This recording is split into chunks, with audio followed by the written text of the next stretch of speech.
the sound of someone chewing across the table, the repetitive click of a pen, the sound of heavy breathing in a quiet room. For most people, it barely registers. But for you, it can feel like pure torture.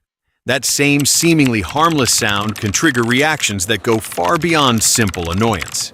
It's an irritation that rises through your entire body, a tightness that grips your chest, an overwhelming urge to leave, to scream, to make the sound stop at any cost. And the worst part, you know the reaction is out of proportion. It confuses even you, and yet you can't make it stop. If any of that sounds familiar, you are not overreacting. You are not too impatient. You don't have a problem with people. What you have has a name, a solid scientific explanation, and, most importantly of all, a real way out. It's called misophonia, and the first thing you need to understand is that it is not being dramatic. It is not a character flaw. It is not a difficult personality type. It is a real neurological response, identified in brain imaging studies, that affects the way your brain processes certain sounds that are completely neutral to everyone else. For you, they trip an internal alarm system as though they were a genuine threat. The word comes from Greek, miso, meaning hatred, and phonia, meaning sound. But calling it a hatred of sound is an oversimplification that doesn't do justice to what someone actually lives through. It isn't hatred of sound itself. It's an intense, almost involuntary reaction to specific sounds, primarily sounds made by other people. Chewing, breathing, whispering, knuckle cracking, the rustle of a chip bag, someone typing on a keyboard. And the element that sets misophonia apart from ordinary irritation is exactly this. The trigger almost always has a human source. Not just any sound, sounds made by people. Why does this happen? In 2017, neuroscientist Sukhbinder Kumar and his team published a functional neuroimaging study that fundamentally changed the way science understands misophonia. They discovered that people with misophonia have abnormally intense activation in the anterior insular cortex, a region deeply tied to emotional processing, bodily awareness, and what the brain flags as relevant or threatening. When a trigger sound is activated, this region doesn't respond the way it would to a neutral noise. It responds as though the danger is real. Your heart rate spikes, your muscles tense, your mind locks obsessively onto the source of the sound and becomes incapable of tuning it out. It isn't a choice, it's physiology. And there's something even more specific that science has uncovered about misophonia, something that completely reframes how we understand people who carry this pattern. The reaction isn't just to the sound itself, it's to the sound within a context. More recent research has shown that the nervous system of someone with misophonia isn't simply reacting to the auditory stimulus.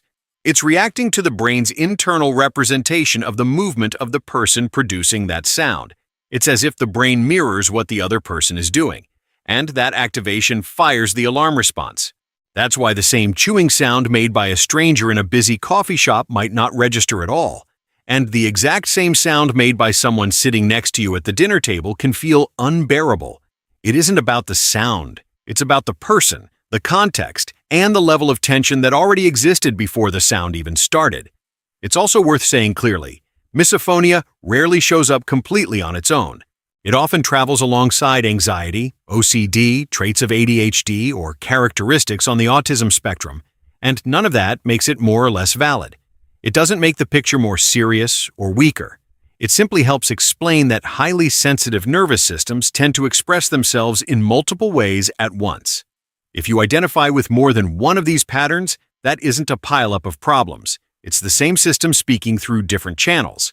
But there is a layer of suffering that almost never gets named: shame.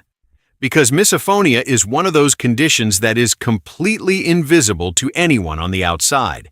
You try to explain to someone that the sound of chewing produces a physical reaction you can barely control, and they give you that polite smile that says, without words, you're being way too sensitive.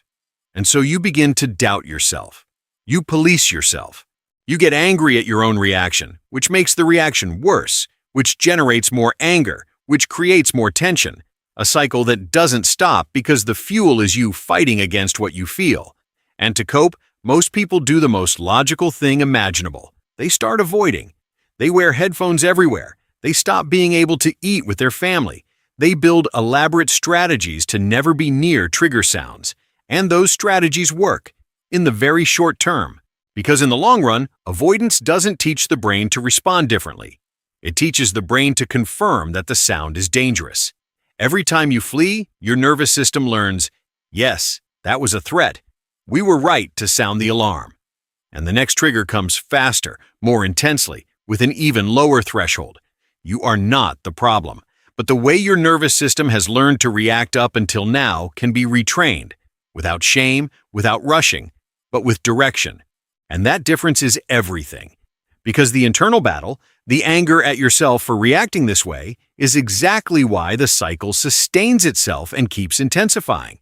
The shift that changes everything is the difference between regulation and suppression.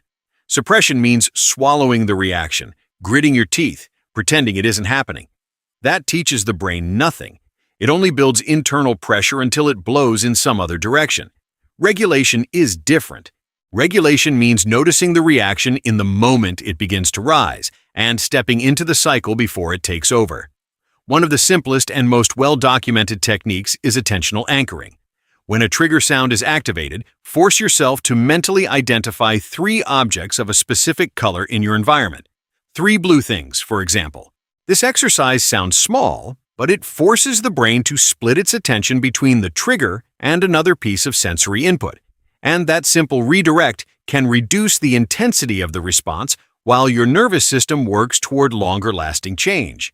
Slow diaphragmatic breathing activates the vagus nerve and directly dials down the fight-or-flight response that misophonia triggers. 4 counts inhaling, 4 counts holding, 6 counts exhaling. It doesn't eliminate the trigger, but it interrupts the physiological cycle before it escalates. These are simple interventions, but practiced consistently, they build new response pathways in the nervous system. Beyond self-regulation techniques, cognitive behavioral therapy has shown the most consistent results in managing misophonia. Ideally, gradual exposure should be done with the guidance of a therapist trained in CBT or interoceptive conditioning, especially if triggers are already causing you to pull back from social situations. You learn to create a controlled environment where you gradually move closer to the triggers, with support, with breathing, with tools, training your nervous system to build a different response. Every well-managed exposure is proof to the brain that the sound didn't destroy anything. And with repetition, the alarm begins to calibrate differently. But before any technique, something else needs to happen first. And this is what most content about misophonia never actually does: give you permission to stop treating your own biology as the enemy. Because when you stop fighting what you feel and start understanding where it comes from, something shifts. You stop being a hostage of your own nervous system and start becoming someone who knows how their system works and knows how to work with it. Misophonia is telling you something. It's telling you that your nervous system processes the environment with above-average intensity, that you're probably carrying more internal tension than you consciously realize, that there are situations in your life where you feel trapped, voiceless, and sound is where that explodes because it's the most visible pressure point. When you start listening to that information instead of suppressing it, your tolerance threshold rises, not because the sound became less grating, but because your overall internal tension level dropped. And when the nervous system gets to rest, the same sound that used to be unbearable becomes merely uncomfortable. Still present, but manageable. No longer an emergency.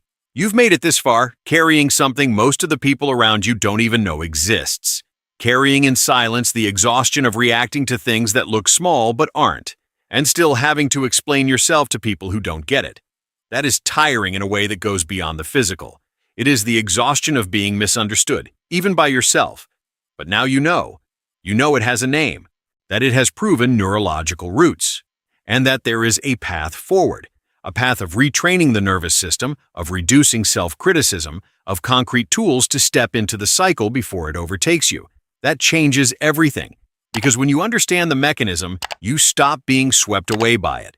You become someone who knows their own system and finally knows how to make it work for them.